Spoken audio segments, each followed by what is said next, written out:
네, 오늘은 로열티 인컴에 대해서 한번 이야기를 해보려고 합니다. 음, 부제는 5천만 원으로 노후 대책 완료하는 방법. 좀 자극적으로 달아봤고요. 뭐 실제로 불가능한 시나리오는 아니기 때문에 뭐 자극적이라고 하기도 좀 그래요. 예. 자, 이제 리얼티 인컴 티커는 O고 리테일 리츠죠. 우리나라로 치면은 뭐 이리치고 그랩 정도가 그 정도 해당할 것 같고, 물론 뭐 비교는 안 되지만, 예. 그리고 주요 업종은 80여 개 이상의 업종이 있는데, 뭐 주로 소매업 하거나 약국, 편의점, 마트, 피트니스 센터 뭐 이런 거 들어와 있다는 거죠. 그 현재 임대율이 99%인데, 이거는 제일 낮았던 때는 상장 이후에 2010년도 이때도 심지어 96.6%였다. 그러니까 공실로 걱정해 본 적이 없는 거죠. 최근에 그 상업용 부동산 공실로 문제가 많은데 뭐 30%씩 막 공실이 있다 이런 식으로. 근데 이제 그건 대부분 뭐 오피스에 해당하는 것 같아요.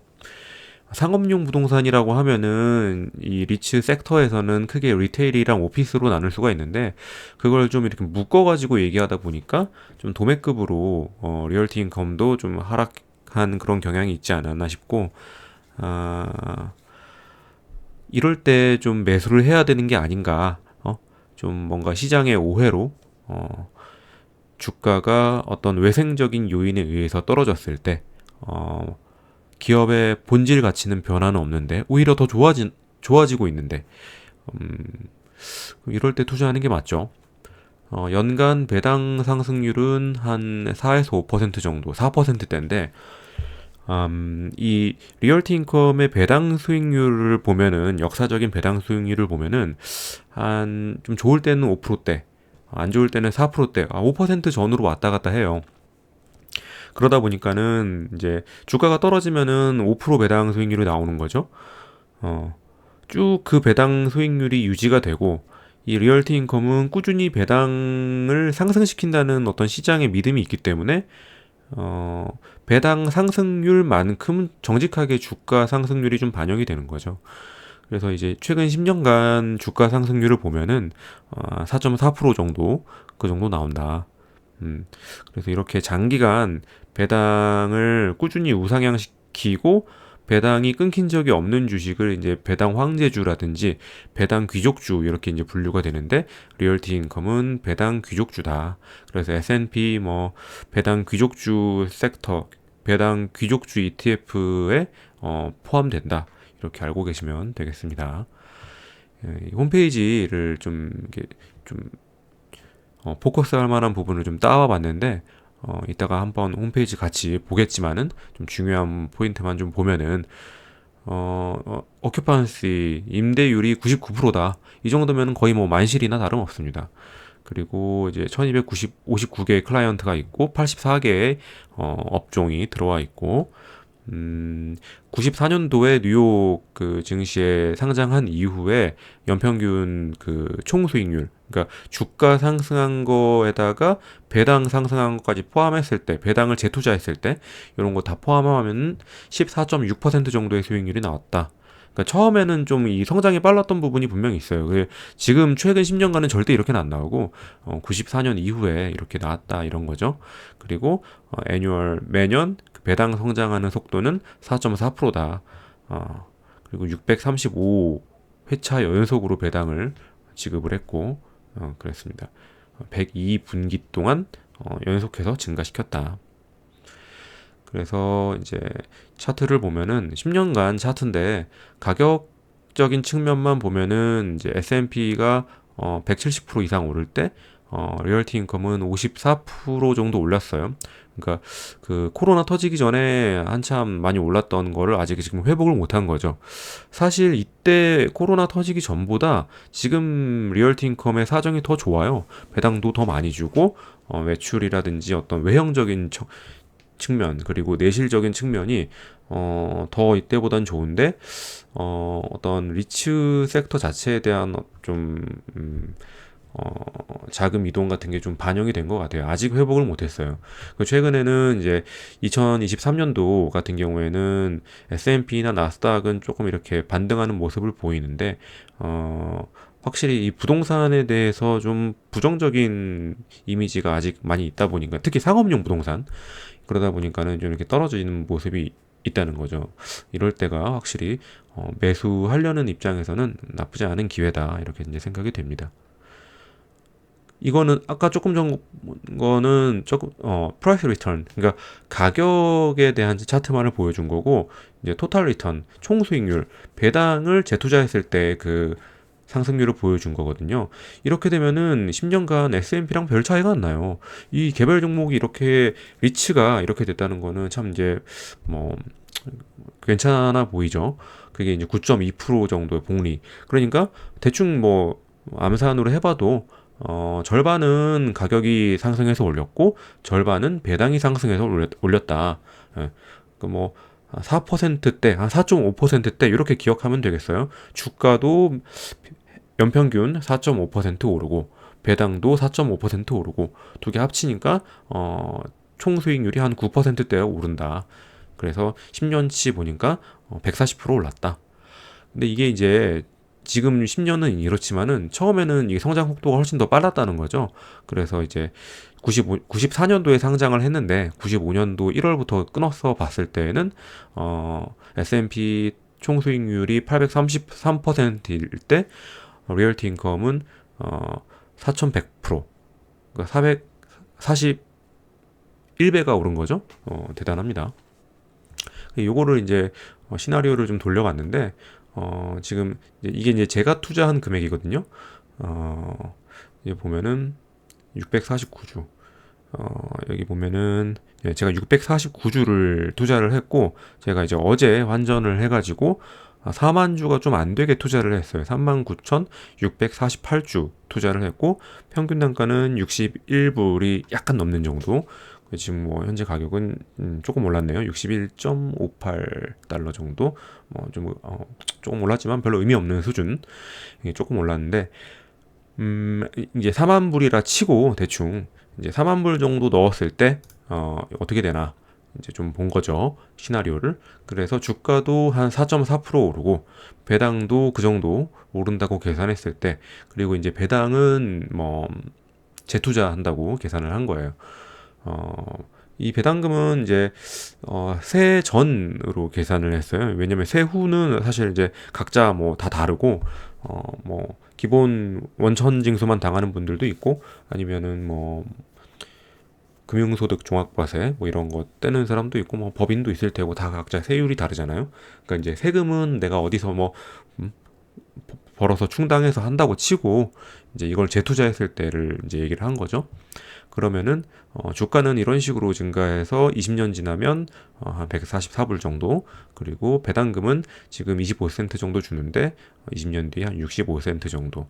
이거를 계속 이제 재투자하니까 주가는 뭐 2배 좀 넘게 올랐지만은 총액은 이렇게나 많이 올라버리게 되는 거죠. 이미 10년이 지난 시점에서 주가는 한 50%밖에 안 올랐지만은 총액은 2배가 넘게 4만 불 넣어도 10년 뒤면 10만 불 된다. 그리고 또 추가 10년이 지나면은 이게 한 25만 불 된다. 25만 불 정도 되는데 이때도 한 5%대 정도 배당 수익률 유지한다고 하면은 월 배당금이 한 1,160불 정도 되는데, 이거는 이제 원화로 치면은 지금 환율로, 물론 이제 그때는 전혀 지금이랑 같을 수가 없겠지만은 이제 예시니까 지금 환율로 치면은 한 150만 원 정도 되거든요. 매월 150만 원 정도 받을 수가 있다. 그럼 20년 뒤에는 150만 원이 뭐 지금이랑 가치가 같냐, 뭐 이렇게 반문할 수도 있는데, 그래서 이제 물가 상승률 2%로 이제 보정을 좀 해보자고요. 2%는 뭐 다른 기준을 적은 건 아니고, 보통 이제 지금 뭐 연준이라든지 한국은행이라든지 각국 중앙정부가 목표로 하고 있는, 각국 중앙은행이 목표로 하고 있는 물가 상승률을 2% 정도. 당연히 2%안 되겠죠. 물가 못 잡는 나라도 있을 거고, 못 잡는 정권도 있을 거고, 잘 잡는 정권도 있을 테니까 뭐 예측의 의미는 없지만 또 시나리오니까 2%라고 하면은 20년 지나면은 이제 지금 이제 뭐 10,000원 하던 뭐 삼계탕이 15,000원 정도 할 거다 뭐 이런 거죠. 20년 뒤에 2% 적용했을 때. 물론 뭐 삼계탕이 그 20년 뒤면 제 생각엔 뭐 한 3만 원, 4만 원 하지 않을까 싶은데, 물가라는 게 뭐 원래 특정 단일 품목으로 얘기하는 건 아니니까. 자, 그랬을 때 배당의 실질 가치는 이게 이제 물가가 50% 올라 버리면은 150만 원, 그러니까 1160불의 실질 가치는 한 780불로 떨어지게 되는데, 요것도 이제 원화로 계산하면 한 100만 원 정도 되거든요. 그러니까 지금 이제 5천만 원 정도 환전해가지고 3만 9천 불 정도 이렇게 넣어두면은 20년 뒤에 월 100만 원 정도 꺼냈을 수 있겠다. 예. 이거 대충 이렇게 계산되면은 어떻게 될지 한번 생각을 해보셨으면 좋겠어요. 20년 뒤에 100만 원, 그러니까 현재 가치로 100만 원, 뭐 그때 가치로 해가지고 150만 원 정도 했을 때 100만 원, 지금 가치로 100만 원 정도면은 한 사람이 좀 생활할 수 있나? 할 수는 있다고 봐요. 그러니까 집 문제가 해결됐다는 전제 하에 주택에 뭐 임대료 월세를 내거나 아니면은 주택 뭐 대출 이자를 갚아야 되거나 그런 게 이제 없이 그냥 이제 일단은 만약에 30대에 5천만 원 투자해가지고 리얼티 인컴 한 650주 샀는데 50대에 이제 그쯤 되면은 뭐 주택담보대출 같은 것도 다 갚고 아니면은 뭐 어쨌든 간에 이제 집 문제를 해결했을 때 100만 원, 지금 가치로 100만 원 정도 되면은 뭐 기초 생활비 정도는 되겠다 싶어요. 밥 먹고 그냥 뭐 어디 대중교통 타고 잘 다니고 뭐 기본적인 차량 운행할 그 정도의 비용 되고, 병원비 뭐 어떤 사회 보장이라든지 의료 보험 좀 있다는 전제 하에 물론 이제 뭐 100만 원으로 살기 빠듯하죠. 빠듯하지만 이제 예, 예. 제가 이제 지어놓은 부재에 끼워 맞추기 위해서, 그러니까 이런 거를 이런 주식을 한 10개 정도 발굴해가지고 4천만 원, 5천만 원씩 4만 불씩 10개 들고 있으면 되잖아요. 그럼 미국 주식 그렇게 들고 있으면은 25만 불씩 10개니까 250만 불이다. 250만 불 해서 매달 1천만 원씩 받는다. 괜찮죠?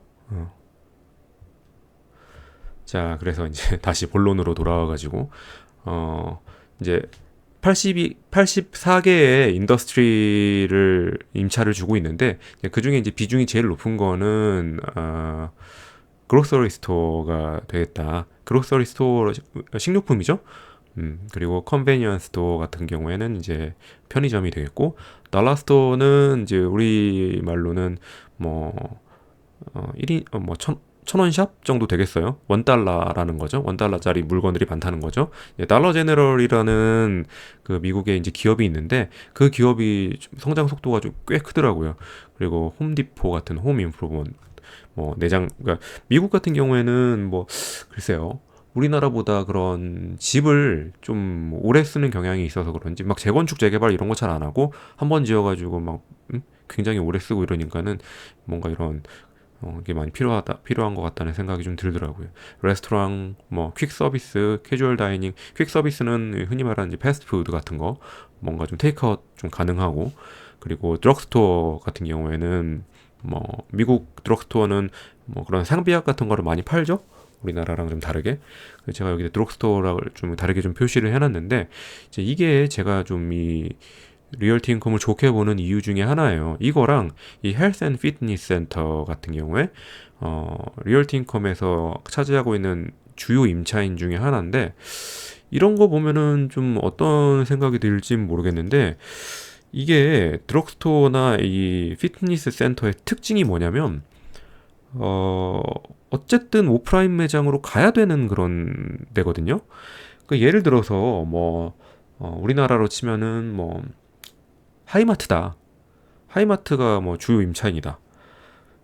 이러면 좀 힘들어요. 하이마트 인터넷에서 뭐 다 싸게 팔잖아요.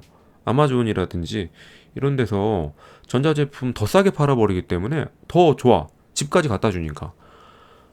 그러니까 이제 그런 온라인 마켓이랑 경쟁을 해야 되는 그런 업종들이 별로 좋지 않다는 거죠. 근데 이거 보시면 예를 들면 뭐 그로서리 스토어 온라인으로 좀 힘들죠. 미국처럼 특히 땅덩이가 큰 나라 같은 경우에는. 예? 그리고 컨베니언스 스토어는 가까운 데 바로 가가지고 바로 살 수 있는 게 특징인데, 우리 뭐 온라인 배송이 뭐 아무리 빨라도 10분 있다 올 수는 없잖아요. 내가 만약에 10분 있다가 집 앞에 있는 컨베니언스 스토어 갈 수 있다면은 간다고요. 그래서 온라인 그 이커머스가 먹기가 쉽지 않은 게 바로 이 편의점 시장이고, 달라스토어, 우리나라로 치면 이제 다이소인데, 다이소도 마찬가지죠. 다이소 같은 경우에도 왜 우리가 예를 들어서 뭐 지우개가 뭐 2개 정도 필요하다, 이거 아무리 우리가 쿠팡 매니아라고 해도 지우개 2개 정도는 아마 다이소 가서 살 거예요. 그죠? 그리고 뭐 레스토랑 뭐 두말 할 것도 없죠. 뭐 레스토랑은 사실 뭐 분위기를 그런 사는 곳이기 때문에 퀵 서비스 뭐 이것도 뭐 맥도날드 아마존에서 안 되잖아요. 빨리 카드로 결제하고 빨리 테이크아웃 할 수 있는 게 바로 이 퀵 서비스, 어? 패스트푸드의 장점인데, 드럭스토어는 이거는 상비약 같은 거를 이제 어, 이 미국 드럭스토어에서 많이 파는데, 일반 약품을 규제 때문에 힘들지 않을까 싶어요. 이커머스로 온라인 마트에서 그런 상비약을 팔 수 있다? 어, 그거는 좀, 그러니까 이게 뭐 기술이 안 돼서라기보다도 제도적으로 좀 그게 힘들지 않을까 싶어요. 피트니스? 당연히 안 되죠. 온라인으로? 이거는 가야 되잖아요. 무조건 가서 쇠질을 해야지 벌크업 하죠. 아무튼 뭐 이런 거, 뭐 오토모티브 서비스 이런 것도 차 끌고 가야 되잖아요. 그러니까 안 되는 것들 다 보면은 이커머스랑 별로 경쟁하지 않는 업종들이에요. 그래서 이제 저는 뭐 지금도 좋지만은 20년 뒤도 좋지 않을까 이 생각을 합니다. 그러니까 20년 뒤 이렇게 시나리오를 짜도 이게 그렇게 허황되지가 않고, 뭐 그럴 수 있겠다 하는 그런 시나리오로 제 눈에는 보이거든요. 다시 한번 생각해 보세요. 5천만 원 지금 쓰면은 4만 불 정도 환정 가능한데, 그러면은 20년 뒤에 25만 불 돼가지고 1,100불, 1,160불 월 배당 받는데, 물가 상승률 2%씩 연평균 이거 고려하면은 음, 실질 가치 780불이다. 우리 돈으로 100만 원이다. 현재 가치 100만 원 돈을 20년 뒤에 매달 받을 수 있다. 매달이 중요합니다. 매달. 예, 월 배당이거든요. 자, 그래서 이제 이거는 업체별로 이제 나눠놓은 거예요. 클라이언트. 아까 얘기한 그 달러 스토어에서 주 업체는 달러 제너럴이라는 업체인데, 이 성장이 굉장히 빠르더라고요. 나중에 혹시 이거 상장됐나? 한번 주식을 한번 찾아보고 싶어요. 그리고 월그린, 세븐일레븐, 이거 달러트리도 그런 거. 그리고 리조트 있고, 페덱스, 피트니스 있죠? 그리고 뭐 이런 애들 막 있는데, 다 보면은 하나하나가 굉장히 다 우량 임차인들이에요. 뭐 크로거, 뭐 그로서리죠. 자, 그래서 이제 리테일이 82%고 인더스트리얼 13%, 게이밍 뭐 이렇게 있다. 지역적으로는 텍사스가 10%, 그리고 2위가 영국이에요. 이제 영국으로도 진출을 하는 거죠. 영국 진출하면 또 어떻게 되겠어요? 다른 유럽 땅에도 진출을 하는 거죠. 그래서 이제 이게 유럽에 진출하기 시작한 거는 그렇게 역사가 오래되진 않았는데, 최근 몇 년간 그 리얼티 인컴에서는 유럽 쪽으로 진출을 좀 많이 시도를 하는 것 같더라고요. 그러니까 미국 시장 자체도 점점 성장을 하는데, 어떤 그 매출의 어떤 총파이 자체를 확 늘리는 효과가 있겠죠. 유럽 시장을 진출하게 되면은. 그래서 이제 그림으로 보면 이렇다. 그림 나오죠? 여기 영국, 이태리, 스페인 이런 식으로. 이건 뭐 사업 보고서에 있는 표인데, 최근 3개년간 임대율이 98.5%, 99%, 99%예요. 그러니까 이게 그 코비드 때도 사람들이 좀 오해를 했던 게, 밖에 안 나가니까 더 이런 특히 이제 리테일 업종들 더 안 좋아지겠네? 이런 식으로 좀 오해를 했던 부분들이 있는데, 굉장히 잘못된 오해였던 거죠. 그 코비드 전보다 더 좋아졌어, 임차율이. 이제 이때만 잠깐 떨어진 거죠. 97.9%. 코비드 그 코로나 팬데믹 터졌을 때는 일시적으로 좀 이 통행이 제한되니까는 그랬던 거고, 지금 뭔가 사람들의 그런 생활 패턴 자체가 좀 바뀌지 않아요. 재택근무 늘어나고 집에서 주로 생활하고, 사람들의 여가 시간 늘어나고 이러다 보니까는 더 늘어난 거예요. 리테일 업종, 이 업종들이. 예? 집에서 생활하니까는 요리 잘 해 먹어야 되죠. 요리 잘 해 먹으려면 어디 가야 돼요? 그로서리 마트 가야죠. 집에서 많이 생활하니까는 뭐 옛날 같은 경우에는 아주 뭐 그런 커뮤니티 시설 좋은 대기업 같은데 막 피트니스 센터 다 있고 했는데 이거 안 가고 집 근처에 있는 피트니스 센터 가야 되니까는 잘 되고 잘 된다는 거예요. 이거는 사실 그 몰 위주로 있는 사이먼 프로퍼티도 요새 최근에 그런 임대율이 굉장히 높아지고 공실이 적어지는데 이런 뭐 리테일 업종을 오피스랑 묶어가지고 상업용 부동산으로 이렇게 좀 하다 보면은 수익의 기회를 놓치는 거 아닌가 싶습니다. 예. 굉장히 좋고 요 파란 거는 이제 S&P 500에 있는 리츠들의 중앙 그러니까 미디안 값이죠. 중앙값 그러니까 쉽게 말해 뭐 중앙값이랑 평균값은 좀 다르지만 아무튼 뭐 중앙값 보통 이제 94.5% 정도 임대율이 나온다. 그리고 이 긴 기간 동안에 리얼티 인컴은 98.3% 정도 임대율이 나왔는데 최근 3개년은 그 평균을 더 오버했다. 돈을 더 잘 번다. 이렇게 좀 이해하면 되겠죠. 그래서 이제 그런 디비던드 아리스토크래트 배당 귀족주 중에서 이게 이제 60 몇 개 있는데 그 중에 하나로 이제 당당하게 이름을 올렸습니다. 여기 딱 위아래만 봐도 쟁쟁하잖아요. 펩시, 프록터 앤 갬블 그리고 또 이건 제가 잘 모르는 애들인데 뭐 아무튼 뭐 당당한 애들이고 여기 보면은 리츠는 한 3개 정도 들어가 있는데 어 3개 중에서는 그래도 리얼티 인컴이 제일 나은 것 같아요. 나머지 2개도 좋은 애들인데 그 중에서 지금 이 캡처는 아마 이제 작년에 주가가 좀 더 높았을 때일 거예요. 지금은 주가가 더 떨어져가지고 배당 수익률이 한 4.4% 정도 됐다. 요 숫자는 아마 연속해서 배당을 준 연도를 얘기하는 것 같고, 예, 그렇습니다. 또 다른 장점은 이게 이제 월배당이라는 점인데, 이게 이제 그 재투자의 개념에서는 월배당이 조금 좋아요.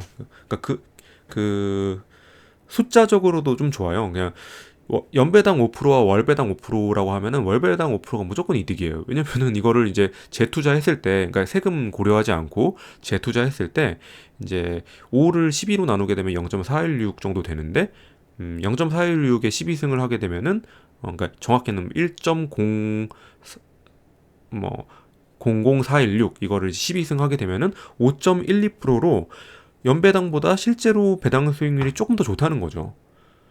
그것도 그렇고 실제 월세 받는 느낌이 난다는 건데 이게 굉장히 중요합니다. 마인드 컨트롤 하는데 굉장히 도움이 되고 이제 사실 뭐 이 투자라는 게 뭔가 이렇게 막 수학적으로 이렇게 데이터 구해가지고 막 이렇게 할 것 같지만은 실제로는 한 7할, 8할이 정신머리에서 나온다고 보는 게 맞아요. 그러니까 정신 무장이 제대로 돼 있으면은 이상한 막 무슨 뭐 리딩방 뭐 그런데 휩쓸리지 않고 자기 주관을 가지고 남들이 좀 이렇게 뭐라 해도 내 주관을 가지고 그 갈 수가 있고 어 그런 심리 상태가 제대로 되지가 않으면은 자꾸 뭐 뭔가 좀 요행을 좀 바라게 되고 어 좀 욕심을 부린다든지 좀 과도한 추가 수익률을 좀 노린다든지 이렇게 되는데 이제 이런 리얼티 인컴 같은 경우에는 이제 내가 만약에 월세를 받는다 이런 마인드셋이 딱 되게 되면은 그냥 20년 장투하기에는 참 괜찮은 주식인 거죠. 제가 지금 이거 올린 날짜가 지금 2023년 6월인데 한번 이거 좀 제가 제 신상에 별 일이 없어서 2043년 6월에 좀 그때 한 많이 늙어가지고 내가 20년 전에 이거 사라 했잖아 이 얘기를 한번 이렇게 해보고 싶네요. 그래서 한번 그렇고 시킹 알파 같은 데도 보면은 이제 이 퀀트 점수가 굉장히 좋아요. 그래서 다 보면은 이제 뭐 이건 또 그러니까 빨간 거는 안 좋은 거고 초록색은 좋은 건데 점수들이 굉장히 좋고 뭐 이렇게 애널라이시스 같은 거 좀 읽어보면은 이 사람도 지금 보면은 뭐 리얼티 인컴, 에섹스 프로퍼티 트러스트, 페더럴 리얼티 인베스트먼트 세 개가 이제 이 세 개가 배당 귀족주인데 세 개 중에서 리얼티 인컴이 조금 더 뭐 크레딧 레이팅도 좋고 배당 수익률도 좋고 심지어 그런 성장 전망도 좋다. 어, rather similar growth projection이니까 뭐 비슷한 성장 전망이라고 봐야 되나? 아무튼 이런 좀 더 낫다 이런 얘기를 하고 있는 거죠. 요 세 개가 배당 귀족주 중에 있는 리츠들이고 뭐 이 홈페이지를 한번 좀 보는 게 좋은데 홈페이지 굉장히 친절해요. 이게 90년대에 만들어진 리츠니까 얼마나 자세히 잘 돼 있겠습니까? 하나씩 좀 읽어보면 좋고 포트폴리오 부분을 특히 한번 잘 읽어보면은 재밌어요. 포트폴리오 같은 경우에는 이제 이 포트폴리오 다이버시피케이션이라고 돼 있으면은 이제 임차 종별로 이렇게 나눠 놓은 건데 이건가? 각 그 임차 섹터별로 프레젠테이션을 잘 만들어 놨어요. 대단하죠, 진짜? 이거 뭐 그로서리 스토어 여기 그로서리 스토어 지금 월마트랑 크로거가 이 주요 리얼티 인컴의 주요 임차인 중 하나인데 이 두 놈이 미국 전체 그로서리 마켓에서 32%를 차지하고 있다. 굉장히 지금 탑 1, 2를 얘네들이 먹고 있다. 뭐 이런 거죠. 컨베니언스 스토어, 달러 스토어 아까 제가 얘기했던 거죠. 지금 성장률이 장난 아니에요. 지금 얘네들이 거의 2006년부터 2024년까지 해가지고 3배 성장. 예. 이것도 눌러보면은 다 이런 식으로 연결이 돼 있어요. 그러니까 이거는 이제 그 프레젠테이션 그 IR 자료 프레젠테이션들인데 이걸 여기 보면은 이제 다 나눠져 있는, 그러니까 링크가 돼 있는 거죠. 각 섹터별로. 그리고 뭐 퀵 서비스 레스토랑, KFC나 뭐 이런 애들, 맥도날드 같은 애들. 제가 이제 좋게 보는 드럭스토어, 절대 이커머스가 쉽게 먹을 수 없는 그런 임차인이죠. 그러니까 이런 거 있으면은 진짜 그러니까 이게 이제 리테일의 어떤 숙명 같은 건데 리테일 같은 경우에는 항상 이 이커머스랑 경쟁을 해야 되는 거거든요. 그러니까 이커머스가 성장하면 성장할수록 리테일은 줄어드니 그래서 이제 우리나라 그런 리츠들도 좀 복합 리츠로 하려고 하는 것 같고 다 보면은 뭐 꼭 물류 하나씩 끼잖아요. 이커머스가 성장하면 물류도 어쩔 수 없이 커야 되니까는 근데 리테일임에도 불구하고 이커머스랑 경쟁하지 않는다. 그래서 이거 이제 IR 자료 이번 2023년 1분기 5월 달에 나온 IR 자료인데 이것도 조금씩 보면 재밌어요. 재밌고 그렇게 어려운 영어가 별로 없습니다. 다 이제 그런 이게 도식화가 잘 돼 있고 짧고 명료하게 설명해야 되기 때문에 이해하기 쉬운 단어로 좀 설명이 돼 있어요. 하나 좀 볼까? 이런 거 보면은 이제 그런 피어 그룹 다른 이제 종목들이랑 비교했을 때 굉장히 안정적이다. 2020년도 굉장히 이제 주식이 안 좋았잖아요. 주식도 안 좋고 경기도 안 좋았는데 다른 리테일, 넷리스 리테일보다 좋았다. 5.2% 어닝이 그러니까 그 이익이 빠졌는데 우리는 올랐다. 2.1% 그리고 S&P 전체 500도 S&P 500에서 리츠 전체를 봤을 때 더 안 좋았고 리테일 리츠 전체를 봤을 때는 13%나 빠졌는데 다른 리테일 리츠랑 그냥 아예 그냥 그 궤가 다른 거죠. 안정성 측면에서. 그리고 뭐 이런 거 레베뉴, 그로스 마진, 에비타 다 그런 숫자 재무제표상의 숫자들도 다 좋다. 다 좋다는 거는 그게 굉장히 상대적으로도 좋은 거고 그런 거죠. 변동성이 적다는 거죠 또. 하이 퀄리티 포트폴리오가 있고 달러 제너럴 지금 아까 얘기했던 4.0%나 된다. 점점 이 달러 제너럴 자체가 이렇게 시장이 커질수록 아마 좀 더 늘어날 수도 있을 것 같아요. 그러니까 지금 이제 뭔가 미국도 보면 이제 양극화가 되게 심해지고 다른 물가들이 자꾸 막 오르게 되면은 그러니까 내 연봉만 오르는 게 아니고 뭐 월세라든지 이런 게 지금 다 같이 오르니까 문제잖아요. 그렇게 되면은 결국에는 뭐 소비 패턴 자체가 꼭 좀 돈을 써야 되는 부분들이 아니면은 이런 데 돈이 몰리고 이런 애들이 잘 클 수밖에 없는 것 같아요. 그래서 이제 이렇게 좀 잘 다각화가 되어 있고 제가 이건 아까 첨부한 표죠.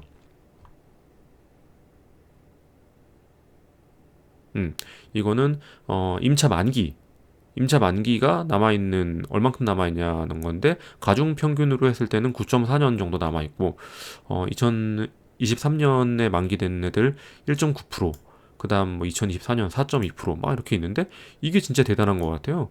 2032년부터 2143년 거의 이제 거의 뭐 영구 임차하기로 한 애들이 어 절반 정도 된다. 그러니까 진짜 이거는 공실에 대한 걱정은 정말 안 해도 되는 것 같아요. 그리고 이제 밸런스 시트가 좋다. 그런 얘기 하고 있고, 지금 뭐 리퀴디티 풍부하고 부채 부담 적다는 얘기를 지금 하고 있어요.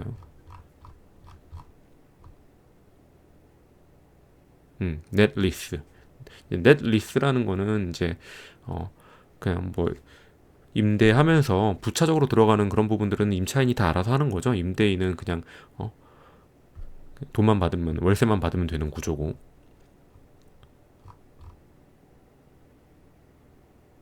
이 세일스 리스백이라는 거는 좀 뭐라고 해야 되나? 그 이제 그 점포를 매입한 다음에 어, 그 점포의 원래 주인한테 다시 임대를 주는 그런 방식을 얘기를 해요. 그러니까 이제 이게 원래 예를 들어서 뭐 원래 이제 맥도날드 건물, 맥도날드는 왠지 좀 안 팔 것 같고, 예를 들어서 뭐 달러 제너럴이 가지고 있는 건물이었는데 이거 이제 그 달러 제너럴이 자기 이제 그 부동산 부지를 유동화하기 위해 가지고 예를 들어 로열티 인컴에 이걸 팔고 판 그 매도자가 이제 임차인이 되는 거죠. 그래서 이제 그거를 세일스 리스백이라고 하는데, 이거를 이제 굉장히 잘했던 리츠가 예전에 그 워렌 버핏이 투자했던 스토어 캐피탈이라는 리츠거든요. 그것도 거의 리얼티 인컴과 거의 쌍두마차였던, 리얼티 인컴보다 오히려 그런 배당 성장성 측면에서는 더 좋았던 그런 리츠인데, 지금은 이제 상장 폐지됐어요. 공개 매수 해가지고 그냥 아예 그냥 없어졌죠. 너무 좋아서 그랬나 봐요. 이제 그런 세일스 리스펙도 지금 filling the void, 이제 빈자리를 이제 뭐 기존의 임차인이 끝나게 되면은 이런 세일스 리스펙으로 좀 채우려고 한다, 뭐 이런 얘기인 것 같습니다. 음. 이제 스타벅스 그림이 있는 거 보니까 왠지 뭐 스타벅스가 있으면 굉장히 좀 좋은 리츠 같은 느낌이 좀 드니까 넣어놨나?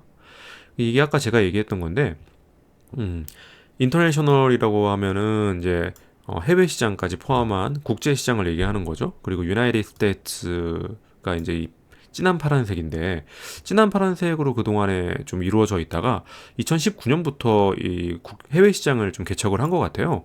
그래서 해외 시장 개척을 좀 많이 하려는 그런 움직임이 보이는 것 같고, 지금은 이제 영국, 이태리, 스페인 이렇게 정도 좀 시장을 하고 있는데 더 해외 시장을 개척하려는 것 같더라고요.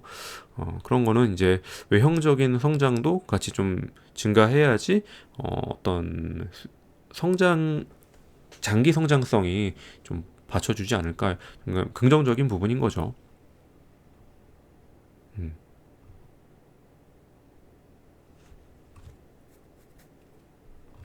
그래서 뭐 이거는 이제 저도 뭐 틈틈이 이제 제가 이미 뭐 한 4만 불 어치 매수한 이상, 저도 뭐 이거 리포트 나올 때마다 읽어보고 또 영상으로 계속 그 팔로업 경과를 보는 영상을 계속 올릴 거기 때문에 뭐 리얼티 인컴 주주분들이랑 계속 좀 이런 부분들에 대해서 좀 얘기를 좀 같이 나누고 정보를 좀 공유하고 싶네요. 네, 저도 이거 뭐 주말 간산으로 좀 읽다 보니까는 꼼꼼하게 읽지는 못했어요. 어제 매수하고 사실 그 전부터 좀 살려고 좀 계속 보고는 있긴 했지만은 사실 이거 뭐 다 알아야지 살 수 있는 건 아니거든요. 어, 좋다는 거 알고 어느 정도 성장성이 있다는 거 알고 그동안에 이제 히스토리컬하게 검증되어 왔던 부분들을 보고 믿고 사는 거죠.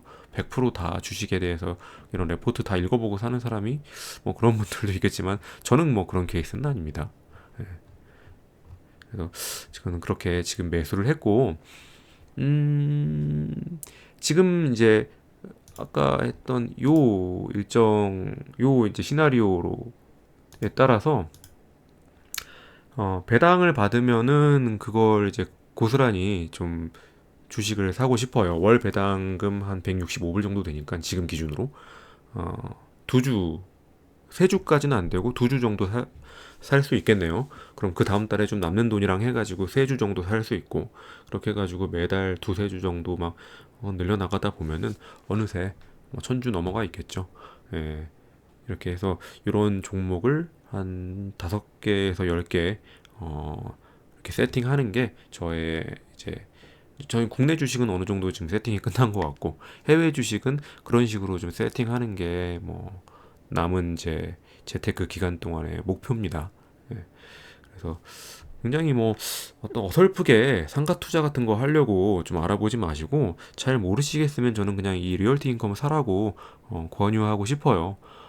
상가 같은 경우에 5% 수익 낼 수 있는 상가 있죠, 당연히. 뭐 6, 7%막 주는 상가들도 있는데 공시를 한번 생각해 볼 필요가 있어요. 6% 임대율이라고 하더라도 두 달 공시를 하면 바로 5% 된다니까요. 그리고 뭐 이런저런 뭐 재산세라든지 이런 것도 내야 되고 공시 막 세입자랑 마찰이 있어도 물론 뭐 매일같이 싸우는 건 아니죠. 근데 한 번씩 이렇게 연례 행사로 그런 좀 티격태격 하다 보면은 사람이 늙습니다. 늙어요, 진짜. 예? 내그 정신 건강과 육체 건강을 위해서 음, 물론 뭐 그래도 실물 부동산만한 게 뭐 더 있냐 이렇게 얘기하면 제가 뭐 할 말은 없는데 아, 그 개별 상권이 망할 확률이 더 큰지 아니면은 리얼티 인컴이 망할 확률이 더 큰지 객관적으로 한번 생각을 해보고 투자를 어, 결정 지었으면 좋겠습니다. 댓글로 뭐 지금 하고 싶은 얘기나 뭐 이렇게 의문 사항이라든지 좀 코멘트 해주고 싶은 부분들이 있으면 많이 좀 달아주시면은 저도 계속 이제 읽고 좀 시킹할파 같은데 보면 좋은 글들이 많더라고요. 이런 거 계속 자기 전에 뭐 틈날 때마다 조금씩 읽어보는데 좋은 글들이 많아요. 다 봐야 다 봐야. 그 전에 제가 샀던 그 사다 팔았던 이 디지털 리얼티 같은 경우에는 막 셀 리포트도 막 있고 그랬는데 결과적으로는 요 셀 친 이놈은 여기서 셀 쳤나? 뭐 지금 많이 올라버려가지고 셀은 함부로 치는 게 아니지 그러니까 오늘 뭐 리치가 다 좋네. 음, 네 오늘 여기까지 하고 또 다음 영상으로 찾아뵙도록 할게요.